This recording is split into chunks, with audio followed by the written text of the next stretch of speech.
Episode 218. ஆதனின் பதிலை கேட்டு அங்கிருந்த மக்கள் அனைவரும் அடுத்து விஜயன் என்ன சொல்ல போகிறார் என்றும் அவர் என்ன செய்ய போகிறார் என்றும் அவரை கவனமாக பார்த்து கொண்டிருந்தார்கள்.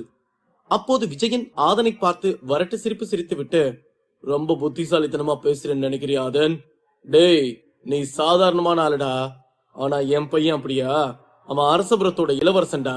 அவனையும் உன்னை எப்படிடா கம்பேர் பண்ணுவ என்று கிண்டலாக கூறினார். ஆதன் என்னதான் 9 லைட் ரேஸில் இருந்து சக்தி பெற்றிருந்தாலும் விஜயனை பொறுத்தவரை ஆதன் தன் மகனை காயப்படுத்திய கயவனாகும். அதனால் அவனை அடித்து காயப்படுத்தினால்தான் விஜயனுக்கு முழு கோபமும் அடங்கும். அடேங்கப்பா, இந்த டயலாக சொல்லதான் இவ்வளவு நேரம் யோசிச்சுட்டு இருந்தீங்களா? நான் ஏன் அவனை ஏன் கூட கம்பேர் பண்ண கூடாது? இந்த ரகசிய இடத்துக்குள்ள எல்லாருக்கும் ஒரே ரூல்ஸ் அண்ட் ரெகுலேஷன்ல தானே போனோம். ஏன் அரசபுரத்து ஆளுங்களுக்கு ஒண்ணு, மத்த ஆளுங்களுக்கு ஒண்ணுன்னு சட்டம் இல்லையே? அப்படியே இருந்தாலும் அப்ப நீங்க அரசபுரத்து ஆளுங்க அரசபுரத்து வீரர்களை தான் கொல்லணும்னு சட்டம் போட வேண்டியதானே? ஏன் உங்க பையன் வேந்தன் உள்ள யாரையும் கொல்லாம பாவம் பார்த்து விட்டுட்டானா என்ன? இங்க பாருங்க, நான் என் சக்தி ஆற்றலை வச்சு சண்டை போட்டேன். அதையே அவனால தாங்க முடியல. இதுல நான் அவன் கூட சண்டை போடும்போது வாரியர் லெவல் சக்தியில தான் இருந்தேன். அப்படின்னா உங்க பையன், அதாவது அரசபுரத்தோட இளவரசன் தானே சக்தி ஆற்றல் குறைவா இருக்கான்னு அர்த்தம். அப்ப உங்க பையன் என்னை விட சக்தி ஆற்றல் கம்மியானவன்னு ஒத்துக்கோங்க. நான் வேணா உங்ககிட்ட மன்னிப்பு கேட்கிறேன் என்று கூறினான் ஆதன். அதை கேட்டு அங்கிருந்த சில அரசபுரத்து மக்கள் ஆதன் பேசுவது சரிதான் என்று பேசிக் கொண்டிருந்தார்கள். ஆதன் பேசியதை கேட்ட சோமன், என்ன இவன் முதல்ல நல்லா மூச்சு விடாம 300 வார்த்தை தான் பேசுவான், ஆனா இப்ப 3000 வார்த்தை பேசுறான். ஒருவேளை எக்ஸ்பர்ட் லெவல் வந்ததால கொஞ்சம் அதிகமா பேசுறானோ என்று கூறினான். அதை கேட்டு மகிழன் சிரித்துவிட்டு, டேய், தயவு செஞ்சு கொஞ்சம் அமைதியா உட்கார்றா. நானே அங்க என்ன நடக்க போதோன்னு பயந்துகிட்டு இருக்கேன், இதுல நீ வேற என்று கூறினான். அடே, ஆதம் இருக்கும்போது அவனை சுத்தி இருக்கவங்க தான் என்ன நடக்க போதோன்னு பயந்துகிட்டு இருக்கணும். அவன் கூட நண்பர்களா இருக்கவன் பயந்துட்டு இருக்க கூடாது, புரிஞ்சதா என்று கூறினான் சோமன். அதை கேட்டு மகிழன் சரியென்று தலையசைத்தான். அங்கிருந்த மக்கள் அனைவரும் ஆதனையும் விஜயனையும் தான் பார்த்து கொண்டிருந்தார்கள். என் பையன் மாதிரி ஒரு வீரனை யாராலும் பார்க்கவே முடியாது. இதெல்லாம் எதுக்கு உன்கிட்ட சொல்லிட்டு இருக்க? சரி, இதுக்கு மேல உங்ககிட்ட பேசிட்டு இருக்கிறது சரிப்பட்டு வராது. இப்பவே இதுக்கு ஒரு முடிவு கட்டுறேன் என்று விஜயன் கூறிவிட்டு அவரது படை வீரர்களை பார்த்து, வீரர்களே போங்க, போய் அந்த ஆதனை புடிச்சு இங்கு இழுத்துட்டு வாங்க என்று உத்தரவிட்டார். அதை கேட்டதும் விஜயனுக்கு பின்னால் இருந்த 10க்கும் மேற்பட்ட வீரர்கள் வேக வேகமாக சென்று ஆதனை சுற்றி வளைத்து நின்றார்கள். அதை பார்த்த ஆதன் முகம் பரபரப்பாக மாறியது. அவனும் சுற்றியும் பார்த்துவிட்டு சற்றும் பயப்படாமல் நின்றான். ஆதனின் முகம் அப்படியே கோபமாக மாறியது. அவன் அங்கிருந்த அனைத்து வீரர்களையும் பார்த்து முறைத்துக் கொண்டிருந்தான். சே, இந்த விஜய் எப்படிலாம் நடந்துக்குவான்னு தெரிஞ்சிருந்தா இந்த வேந்தனை ரகசிய இடத்திலே கொண்டிருப்பேன். சரி, நம்ம நண்பன் தமிழ்வாணன் விட்டுன்னு சொன்னனாலதான் நம்மளும் விட்டோம். அப்படி இருந்தும் இவனுங்க நம்மள சுத்து போட்டு கொல்லணும்னு இருக்காங்க. சரி, எல்லாத்தையும் சமாளிப்போம் என்று நினைத்தான் ஆதன். இப்போது ஆதனை ஒரு ஊரின் மாவீரர்கள் அனைவரும் கொல்ல வேண்டும் என்று எண்ணிக்கொண்டு விஜயனின் கட்டளைக்கு காத்துக் கொண்டிருந்தார்கள். ஆதனின் சண்டையை ரகசிய இடத்தில் பார்த்தால் அங்கிருந்த அனைத்து வீரர்களுக்கும் ஆதனை நெருங்க பயந்து கொண்டிருந்தார்கள். அப்போது விஜயன் அங்கிருந்து அவரது படை வீரர்களை பார்த்து கண் காட்டினார். அவர்கள் தனித்தனியாக சென்றால் ஆதன் அனைவரையும் வீழ்த்தி விடுவான் என்று எண்ணிக்கொண்டு அனைவரும் ஒரே நேரத்தில் ஆதனை நெருங்கி சென்றார்கள். அதை பார்த்த வேங்கையன் வேகமாக வந்து ஆதனுக்கு முன்னால் நின்றுவிட்டு, நீங்க ஆதனை தொடுறதுக்கு முன்னாடி என் வாளுக்கு பதில் சொல்லிட்டு அதுக்கப்புறம் நீங்க உயிரோட இருந்தா அவன் மேல கை வைங்க என்று கோபமாக கூறினான். அவனை பார்த்த வீரர்கள் அனைவரும் பதட்டமடைந்தார்கள். அங்கு நடப்பதை பார்த்த சோமனுக்கு அந்த விஷயம் மிகவும் நெகிழ்ச்சியாக இருந்தது. அப்போது அந்த பக்கம் இருந்த விஜயன், வீரர்களே, அந்த ஒத்த கையனையும் ஆதனோட சேர்த்து பிடிச்சு இழுத்துடுவாங்க என்று உத்தரவிட்டார். அதை கேட்டதும் மேலும் 5 வீரர்கள் சென்று அந்த இருவரையும் பிடிக்க சென்றார்கள். இப்போது 15க்கும் மேற்பட்ட வீரர்கள் ஆதனையும் வேங்கையனையும் பிடிக்க சென்றார்கள். அதை பார்த்த ஆதன் ஒரு கையில் மின்னல் ஈட்டியையும் மறு கையில் புயல் காற்று ஈட்டியையும் எடுத்து நின்றான். வேங்கையன் அந்த ரகசிய இடத்தில் கிடைத்த தனது வாளை எடுத்து 360 டிகிரி சுற்றி கொண்டே இருந்தான். அதை பார்த்த அங்கிருந்த படை வீரர்கள் அனைவரும் பயந்து கொண்டிருந்தாலும் அவர்கள் அனைவரும் கேடையும் வைத்து தற்காத்துக் கொண்டே மெல்ல மெல்ல இருவரையும் நெருங்கிக் கொண்டிருந்தார்கள். அப்போது அந்த பக்கம் இருந்து ஒரு குரல் வந்தது. வீரர்களை நெல்லுங்க என்று கேட்டது. அந்த சத்தம் அங்கிருந்த அனைவரின் கவனத்தையும் தன் பக்கம் இழுக்க வைத்தது. அது வேறு யாரும் இல்லை, தமிழ்ச்செல்வன் தான். அதை பார்த்த விஜயன், தமிழு, நீ தேவையில்லாம இந்த விஷயத்துல குறுக்க வந்துட்டு இருக்காதரா. நீ இந்த விஷயத்துல உள்ள வராத, அதான் உனக்கும் நல்லது. ஏன்னா உனக்கு இதுக்கு எந்த சம்மந்தமும் இல்ல சொல்லிட்டேன் என்று கோபமாக கத்தினான். தமிழ்ச்செல்வன் இந்த விஷயத்தில் தலையிடுவதை பார்த்த விஜயனுக்கு கோபம் எல்லை மீறியது. விஜயன் மாஸ்டரின் பொறுப்பை ஏற்க போகும்போது ஆதன் தன் மகனை அடித்து காயப்படுத்தி விட்டான் என்பது அவரால் ஏற்றுக்கொள்ளவே முடியவில்லை. அதனால்தான் அவர் தனது வீரர்களை ஆதனை பிடித்து இழுத்து வர உத்தரவிட்டார். விஜயன் ஆதனை கொன்றால்தான் அங்கிருக்கும் மற்றவர்களுக்கு பயம் வரும் என்பதற்காகவே ஆதனை கொல்ல தயாரானார். எனக்கு இந்த விஷயத்துக்கும் சம்பந்தம் இல்லையா? ஏன், நான் இந்த அரசபுரத்து முக்கிய பொறுப்புல இருக்க ஆள் தானே. அப்போ நீ தப்பு செய்யும் போது தட்டி கேட்கிற உரிமை எனக்கும் இருக்கு. சரி, விஷயத்துக்கு வருவோம். ஆதன் சொல்றதுதான் சரி. ஏன்னா எல்லாத்துக்கும் பொதுவாதான் போட்டி வச்சோம். அந்த இடத்துல ஒருத்தர் அடிக்கிறத தடுக்க முடியாதுன்னு நீ தானே சொன்ன. அப்படித்தானே உன் பையன் வேந்தனுக்கும் அடிபட்டு இருக்கு. அதை நம்ம ஏத்துக்கிட்டு தானே ஆகணும். அதனால இப்ப நீ பண்ற தப்பான விஷயம் மட்டும் மத்த வம்சத்துக்கு தெரிஞ்சா அவங்க என் அரசபுரத்தை தப்பாதான் நினைப்பாங்க. உன்னாலையும் உன் மகனாலையும் என் அரசபுரத்தோட மானம் போறதை என்னால ஏத்துக்க முடியாது என்று பொறுமையாக கூறினார் தமிழ்ச்செல்வன். அப்போது அதை கேட்ட அங்கிருந்த அரசபுரத்து பெரியவர் ஒருவர், ஆமா தமிழ்ச்செல்வன் சொல்றதுதான் சரின்னு எனக்கு தோணுது. ஏன்னா ஒரு போர்க்களத்துல போய் எல்லாரும் சண்டை போடும் போது காயப்படுறதெல்லாம் சகஜமான விஷயம் தானே. அதுக்காக அந்த வீரனோட அப்பா சின்ன பையன் கூட சண்டை போடுறதெல்லாம் ஏத்துக்கவே முடியாத ஒரு விஷயம் என்று கூறினார். அதை கேட்டு முகத்தை சுளித்தார் விஜயன். அவர் தமிழ்ச்செல்வனை பார்த்து, இங்க பாரு, நீ யார்கிட்ட சொல்லி பேச சொன்னாலும் உன் பேச்ச நான் கேட்கணும்னு எனக்கு அவசியம் இல்ல, சரியா? நான் இன்னைக்கு இந்த ஆதனை கொல்ல போறதுல எந்த ஒரு மாற்றமும் இல்ல என்று கூறினார். விஜயன் யார் சொல்வதையும் காது கொடுத்து கேட்பதாக இல்லை. அத்துடன் அவரது மனதில் ஓடிக்கொண்டிருந்த ஒரே விஷயம், தன் மகனை ஆதன் அந்த ரகசிய இடத்தில் வைத்து காயப்படுத்தி விட்டான். அதனால் அவர் ஆதனை கொன்றே ஆக வேண்டும் என்பது மட்டும்தான். தமிழ்ச்செல்வன் பேசியதற்கு பிறகு பேசிய பெரியவர் அந்த அரசபுரத்தின் மாஸ்டரின் துணைவருக்கு இணையான ஒரு பொறுப்பில் இருப்பவராகும். அவர் பேச்சை கேட்டு விஜயன் கோபமடைந்தாலும் அவரை எதிர்த்து பேசவில்லை. ஏனென்றால் அவரை எதிர்த்து பேசினால் நமக்கு ஆபத்துதான் என்று புரிந்து கொண்டு விஜயன் தமிழ்ச்செல்வனை பார்த்து கோபமாக கத்தினான். அப்போது விஜயன் மீண்டும் திரும்பி ஆதனுக்கு பக்கத்தில் இருந்த தனது வீரர்களை பார்த்து, உங்களுக்கு நான் சொல்றது காதுல விழுந்ததா இல்லையா? போய் அவங்க 2 பேரையும் இழுத்துட்டு வந்து என் காலுக்கு கீழே போடுங்க. நீங்க தான் எத்தனை பேர் இருக்கீங்கல்ல, அப்புறம் எதுக்கு ஆதனை பார்த்து பயந்துட்டு இருக்கீங்க? போங்க, போய் அவங்க 2 பேரையும் இழுத்துட்டு வாங்க என்று கத்தினார். அதை கேட்டதும் அங்கு ஆதனுக்கு முன்னால் இருந்த வீரன் வேங்கையனை நோக்கி வேகமாக போனான். மறுபக்கம் ஆதனுக்கு பின்னால் 2 வீரர்கள் ஆதனை பிடிக்க வந்தார்கள். அது மட்டுமின்றி ஆதனுக்கு இடதுபுறம் இருந்து ஒரு வீரன் வந்தான். அதை பார்த்த வேங்கையன் தனது வாளை சுழற்றி அவனுக்கு முன்னால் வந்து வீரனை வெட்டினான். வேங்கையன் வெட்டிவிட்டு திரும்பி பார்க்கும் போதும் ஆதன் அவனுக்கு பின்னால் வந்த இருவரையும் தனது ஈட்டியால் குத்தி தூக்கி பிடித்துக் கொண்டிருந்தான். அப்போது அவனுக்கு இடதுபுறத்தில் இருந்த வீரன் வேங்கையனை தாக்க வந்தான். அப்போது தமிழ்வாணன் தமிழ்ச்செல்வனுக்கு அருகில் இருந்து பறந்து வந்து வேங்கையன் தனது வாளை வைத்து அந்த வீரனை வெட்ட வருவதற்குள் தமிழ்வாணன் தனது சுத்தியலை வைத்து அந்த வீரனின் நெஞ்சில் அடித்து அப்படியே தரையில் விழுக வைத்தான். அதை பார்த்த விஜயனின் வீரர்கள் எல்லோரும் பயந்து போய் பின்னால் சென்றார்கள். அதை பார்த்த தமிழ்ச்செல்வன் சந்தோஷமாக சிறு புன்னகை செய்தார். அதை பார்த்த விஜயனுக்கு கோபம் வந்தது. அரசபுரத்து மக்கள் அனைவரும் தங்களது இளைய இளவரசரின் உடல் பலத்தை பார்த்து வியந்து போனார்கள். ஆதன், தமிழ்வாணன் மற்றும் வேங்கையன் மூவரும் ஒருவரை ஒருவர் பார்த்து சிறு புன்னகை செய்துவிட்டு ஆளுக்கு ஒரு திசை திரும்பி நின்றார்கள். அப்போது தமிழ்வாணன், என்னையும் வேங்கையனை மீறிதான் நீங்க ஆதனை தொட முடியும். உயிர் மேல ஆசை இல்லாதவன் முன்னாடி வா, மரணம் எப்படி இருக்கும்னு காட்டுறேன் என்று கோபமாக கர்ஜித்தான். அதை கேட்ட அங்கிருந்த அனைவரும் பேரதிர்ச்சி அடைந்தார்கள். ஏனென்றால் அங்கிருந்த அனைவரும் ரகசிய இடத்தில் இந்த மூவரின் சக்தி ஆற்றலையும் பார்த்திருக்கிறார்கள். இப்போது இவர்கள் ஒன்று சேர்ந்து நின்றால் யாராலும் இவர்களை வெல்ல முடியாது என்று எண்ணினார்கள். அப்போது தமிழ்வாணன் தனது டிவைன் சென்ஸ் மூலமாக ஆதனிடம், மச்சான், நீ என் இடத்துக்கு வந்திருக்க, நான் உன்னை அப்படியே கைவிட்ட மாட்டேன்டா என்று கூறினான். அதை கேட்ட ஆதன் சிறு புன்னகை செய்துவிட்டு தலையசைத்தான். அதை பார்த்த விஜயன், தமிழ்வாணன், நீ முட்டாள்தனமான வேலையை செஞ்சுக்கிட்டு இருக்க. நீ இப்படி எனக்கும் என் அரசுபுரத்துக்கு எதிராக பண்ணிட்டு இருந்தேனா இந்த 2 பேரோட சேர்த்து உன்னையும் பிடிச்சு கட்டி வைக்க சொல்லிடுவோம் பாத்துக்கோ என்று கோபமாக கூறினார். தமிழ்வாணன் விஜயனை பார்த்து, உங்களுக்கு என் மேல கோபம் இருக்குன்னு எனக்கு தெரியும். அத அரசபுரத்து பேர் சொல்லி என்ன தண்டிக்கணும்னு நீங்க நினைக்கிறீங்க போல இருக்கு இல்லையா? அதுக்கெல்லாம் பயப்படுறாள் நான் இல்ல. எனக்கு என் நண்பன் ஆதம் உயிர் தான் முக்கியம். அதனால நான் அவனுக்கு துணையாதான் நிப்பேன். உங்களால என்ன பண்ண முடியுமோ அதை பண்ணிக்கோங்க என்று உரக்க குரலில் கூறினான்.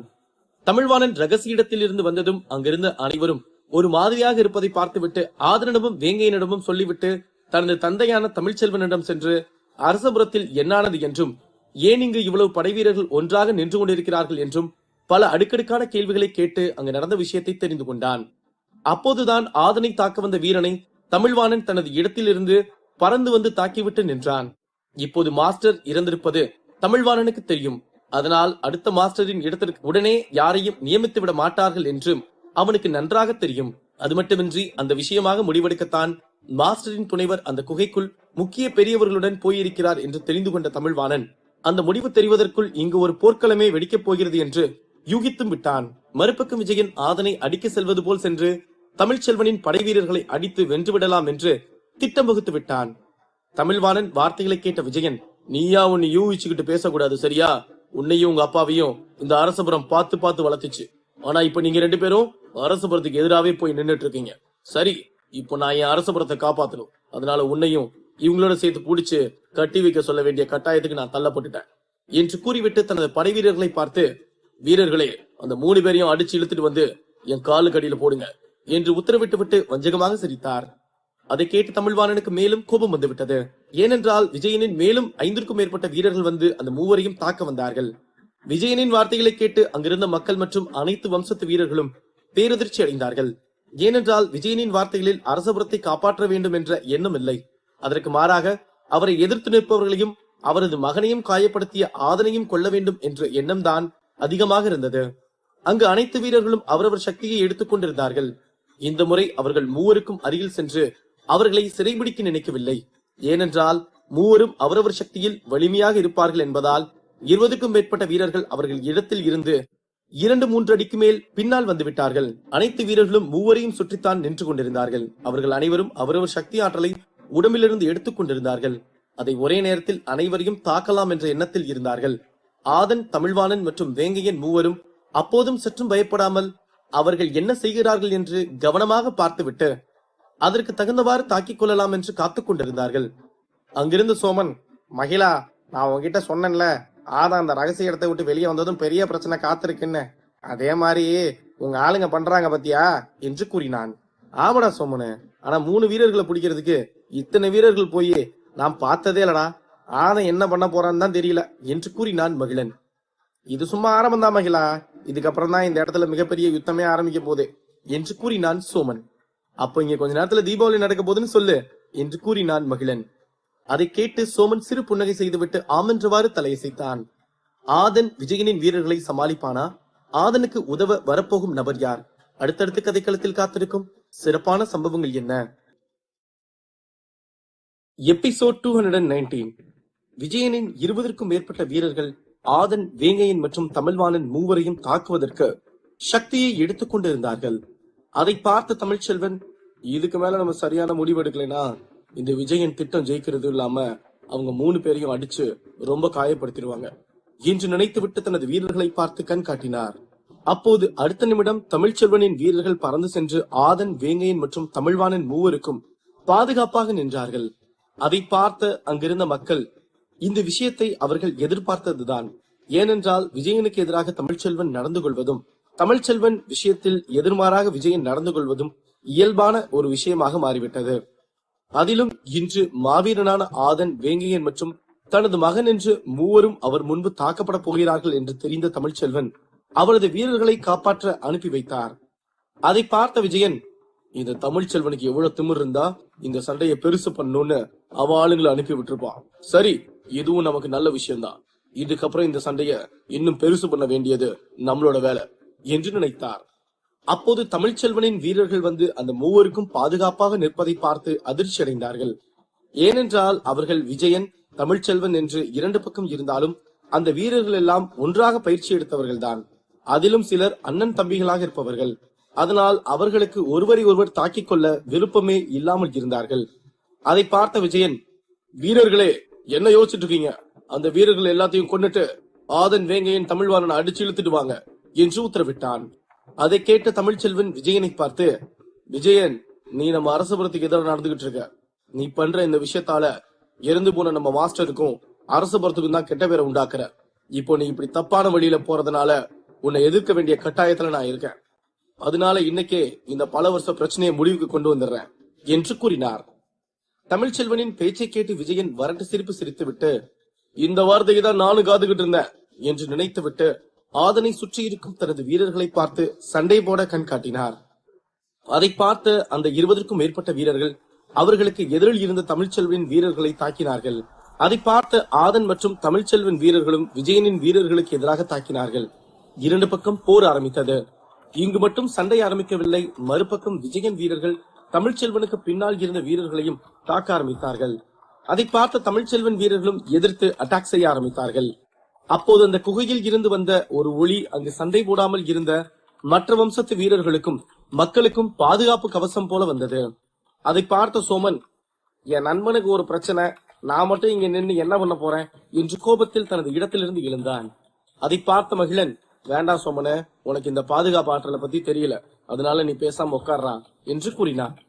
சோமன் அதையெல்லாம் காது கொடுத்து கேட்காமல் அந்த பாதுகாப்பு கவசத்தை விட்டு வெளியே செல்ல கால் எடுத்து வைத்தான்.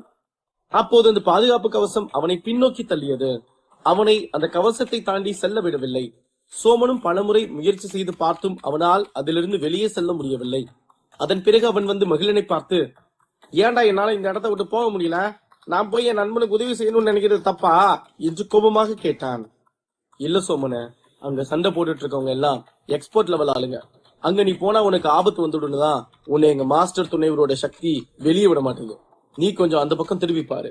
அங்க மத்த வம்சத்து எக்ஸ்போர்ட் லெவல் சக்தியில இருக்கவங்க எல்லாம் வெளியே போறதுனா போக முடியும். ஏன்னா அவங்களால இந்த தாக்கத்தை தாங்க முடியும். ஆனா உன்னால முடியாதுடா என்று கூறினான் மகிழன். ஓ சரி சரிடா, நமக்கு கோபம் வரும்போது எவ்வளவு லெவல் சக்தியில இருக்கோனே மறந்து போயிடுது. முதல்ல சக்தியை எக்ஸ்போர்ட் லெவலுக்கு கொண்டு போகணும் என்று கூறினான் சோமன். அதை கேட்டு சரி என்றவாறு தலையசைத்தான் மகிழன். மறுபக்கம் அங்கு அனைத்து விதமான அட்டாக்குகளும் செய்யப்பட்டது. அங்கிருந்த பல எக்ஸ்போர்ட்டுகளின் ஸ்பிளிட் சக்தியும் வந்து அங்கிருந்த இடத்தை சற்று நேரத்தில் பெரிய போர்க்களமாக மாற்றியது. இரண்டு பக்கங்களும் மரணம் ஏற்பட்டுக் கொண்டுதான் இருந்தது. அது மட்டுமின்றி அவர்களது ஒவ்வொரு அட்டாக்கும் மரண அடியாகத்தான் இருந்தது. அதிலிருந்து தப்பித்த வீரர்கள் அவர்களது முழு சக்தியை பயன்படுத்தி தாக்குவதும் என்று ஆங்காங்கே பயங்கரமான சத்தம் ஏற்பட்டுக் கொண்டே இருந்தது. அந்த சண்டையில் அனைத்து விதமான ஆயுதங்களும் பயன்படுத்தப்பட்டுக் கொண்டிருந்தது. ஒரு பக்கம் வாள் வைத்து சண்டை, மறுபக்கம் சுத்தியில் வைத்து சண்டை, ஒரு பக்கம் கோடாலி வைத்து சண்டை என்று ஆங்காங்கே போர்க்களம் இரத்தமயமாக மாறிக்கொண்டிருந்தது. சண்டையில் பலரது கைகால்கள் வெட்டுப்பட்டு வழியில் கத்திக் கொண்டிருந்ததும் சிலர் இறந்து கிடப்பதும் என்று அரசபுரம் இரத்த வெள்ளத்தில் மிதந்து கொண்டிருந்தது. பல மாவீரர்கள் இரு பக்கமும் மடிந்து கொண்டேதான் இருந்தார்கள். ஆனால் சண்டை முடிவுக்கு வருவதாகவே தெரியவில்லை.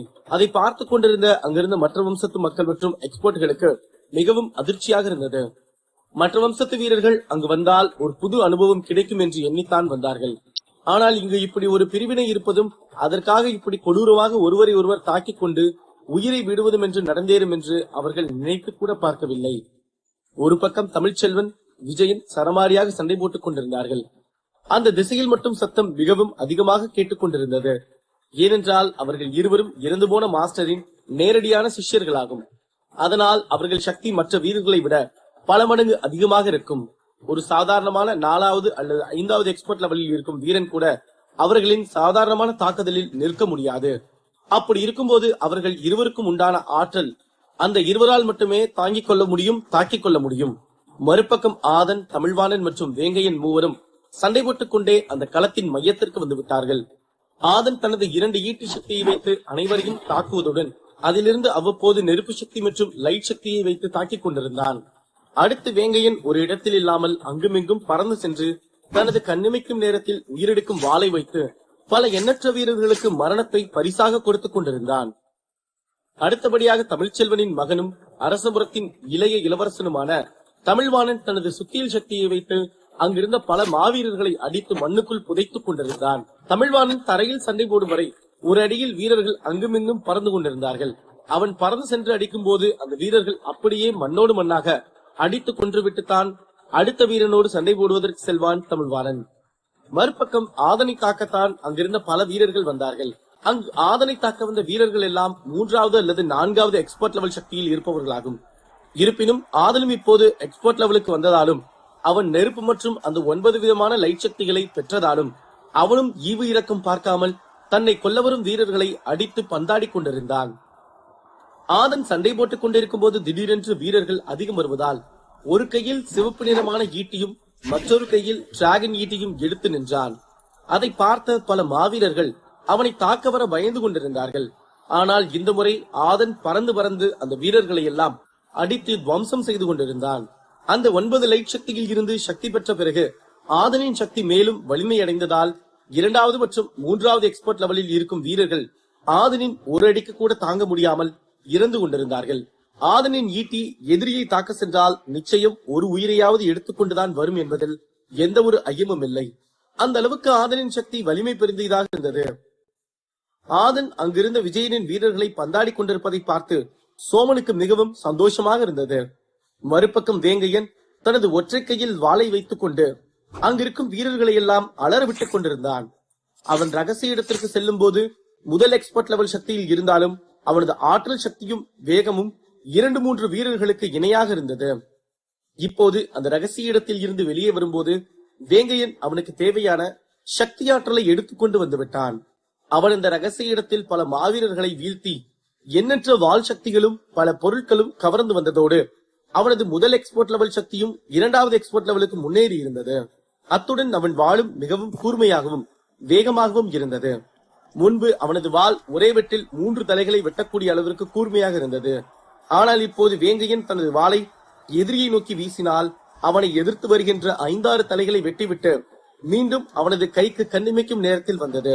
அது மட்டுமின்றி வேங்கையனின் உடல் பலமும் மிகவும் சக்தியாற்றல் பெற்றிருந்தது. இப்போது ஒரு 2வது எக்ஸ்பர்ட் லெவலில் இருப்பவன் கூட வேங்கையனின் வாள் வேகமும் அது எங்கு சென்று எங்கு வருகிறது என்றும் பார்க்க முடியாத அளவிற்கு வேகமாக இருந்தது. ஆதனின் ஈட்டி எவ்வளவு சக்தி வாய்ந்த ஒரு ஆயுதமாக இருக்கிறதோ அதேபோல் வேங்கையனின் வாள் சக்தியும் மிகவும் ஆற்றல் பொருந்தியதாக இருந்தது. இந்த சண்டை ஆரம்பித்து அரை மணி நேரத்தில் இருவரும் சேர்த்து சுமார் 20க்கும் மேற்பட்ட வீரர்களின் உயிரை மாய்த்து விட்டார்கள். அந்த இடத்தில் அத்தனை வீரர்கள் சண்டை போட்டுக் கொண்டிருந்தாலும் பாதுகாப்பு கவசத்தில் இருந்த மக்கள் மற்றும் எக்ஸ்பர்ட்களின் கவனம் முழுக்க ஆதன் மீதும் வேங்கையின் மீதும் தான் இருந்தது. இந்த 2 பேரும் என்ன எவ்வளவு சக்தி வாய்ந்த வீரர்களா இருக்காங்க, இவங்க 2 பேரையும் எந்த ஒரு வீரனாலையும் தாக்கவே முடியலையே என்று கூட்டத்தில் இருந்த அனைவரும் கலந்து பேசிக் கொண்டிருந்தார்கள். ஏனென்றால் ஆதனின் சண்டையையும் வேங்கையின் சண்டையையும் அங்கிருந்த அனைவரும் தனித்தனியாக ரகசிய இடத்தில் பார்த்தார்கள். ஆனால் இருவரும் ஒன்று சேர்ந்து அடித்தால் எவ்வளவு சக்தியாற்றல் மிக்கவர்களா என்று அதிர்ச்சியோடு பார்த்துக் கொண்டிருந்தார்கள். இப்படி ஒரு பக்கம் சண்டை நடந்து கொண்டிருந்த போதும் ஆதனுக்கு பின்னால் இருந்து ஒரு சக்தி வேகமாக அவனை நோக்கி வருவதை உணர்ந்தான். ஆதன் வேகமாக திரும்பி பார்த்தான். அங்கு 3வது எக்ஸ்பர்ட் லெவல் சக்தியில் இருப்பவன் ஆதனை தாக்கினான். அந்த காற்று சக்தி மிகவும் வேகமாக ஆதனை தாக்க வந்து கொண்டிருந்தது. அதை பார்த்ததும் ஆதனின் கண்கள் கோபத்தில் சிவந்தது. ஆதன் தனது உள்ளங்கையில் இருந்து ஒரு சக்தியை எடுத்து அந்த காற்று சக்தியை நோக்கி தாக்கினான். அந்த 2 சக்திகளும் வந்து வேகமாக ஒன்றுக்கொன்று மோதிக்கொண்டது. ஆதனின் சக்தியை அந்த எக்ஸ்பர்ட்டால் தாங்கிக் கொள்ளவே முடியவில்லை. அவனது உடம்பு ஆதனின் தாக்குதலை தாங்க முடியாமல் நடுங்கியது. அத்துடன் அந்த வீரன் ஆதனுக்கு சமமானவன் இல்லை என்று அந்த ஒரு அட்டாக்கிலேயே அனைவருக்கும் தெரிந்துவிட்டது. அப்போது ஆதன் இந்த வீரனை பார்த்து சிறு புன்னகை செய்துவிட்டு திரும்பிய போது வானத்தில் இருந்து ஒரு சக்தி வந்து ஆதனை தாக்க வந்தது. அப்போது ஆதன் தனது பட்டாம்பூச்சி படிக்கட்டுகள் சக்தியை பயன்படுத்தி அந்த தாக்குதலில் இருந்து தப்பித்தான். அந்த வானத்தில் இருந்து வந்த ஒரு தாக்குதல் தரையில் விழுந்து அந்த தரையை விரிசல் விட வைத்தது.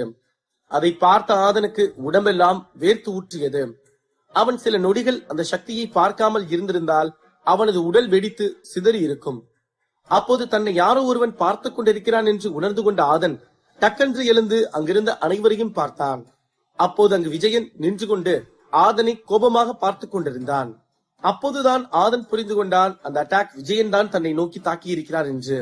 விஜயன் செய்த இந்த காரியத்தை பார்த்த தமிழ்ச்செல்வன், நான் தான் உங்ககிட்ட சண்டை போட்டுட்டு இருக்கேன்ல, அப்புறத்துக்கு நீ போய் ஒரு சின்ன பையன் அடிக்கணும்னு நினைக்கிற? வா, உன் சக்திக்கு பதிலடி நான் கொடுக்கிறேன். உன் சக்தியை சின்ன பையன் கிட்ட காட்டி சீன் போடாது, சரியா என்று கூறினார். அப்போது அந்த பக்கம் இருந்து ஒரு சில வீரர்கள் வந்தார்கள். அவர்களது பலம் மிகவும் சக்தி வாய்ந்த ஒன்றாக இருந்தது. அவர்கள் அனைவரின் கண்களிலும் கோபம் இருந்தது. அவர்கள் வந்த வேகத்தில் அங்கிருந்து தமிழ்ச்செல்வனின் வீரர்களை தாக்கினார்கள். அவர்களது ஒரு அட்டாக்கில் அங்கு கொத்து கொத்தாக வீரர்கள் இறந்து மடிந்தார்கள். அதை பார்த்த தமிழ்ச்செல்வனுக்கும் ஆதனுக்கும் பேரதிர்ச்சியாக இருந்தது. அதை பார்த்த விஜயன் வஞ்சகமாக சிரித்தார். அங்கு நடக்கும் சண்டையை பார்த்துக் கொண்டிருந்த வீரர்கள் மற்றும் மக்கள் அனைவரும் அடுத்தங்கு என்ன நடக்கப் போகிறது என்று பதட்டத்திலேயேதான் பார்த்துக் கொண்டிருந்தார்கள். அவர்களுக்கு ஆங்காங்கே சத்தம் கேட்கும் போதெல்லாம் ஏதோ ஒரு பெரிய வீரன் தனது கை இல்லாமலும் கால் இல்லாமலும் தலையில்லாமலும் உயிர் போக துடித்துக் கொண்டிருப்பதை பார்த்து அவர்களுக்கு மிகவும் வருத்தமாக இருந்தது. இந்த சண்டைகள் எல்லாம் ஒரு பதவிக்குத்தான் என்று அவர்களுக்கு தெரிய வந்த போது அவர்களுக்கு அது மேலும் வருத்தத்தையும் கோபத்தையும் உண்டு பண்ணியது. அதர்மத்திற்கு எதிராக சண்டை போட்டால் அது பாராட்டுக்குரிய விஷயமாகும். ஆனால் அதிகாரத்திற்கு இப்படி எண்ணற்ற வீரர்கள் மடிவது என்பது ஏற்றுக்கொள்ளவே முடியாத ஒன்றாக மக்களும் எக்ஸ்பர்ட்களும் எண்ணினார்கள். இந்த சண்டை ஒரு முடிவுக்கு வருமா? இதை தடுக்க யாரேனும் வருவார்களா? அடுத்தடுத்த கதைக்களத்தில் காத்திருக்கும் சிறப்பான சம்பவங்கள் என்ன?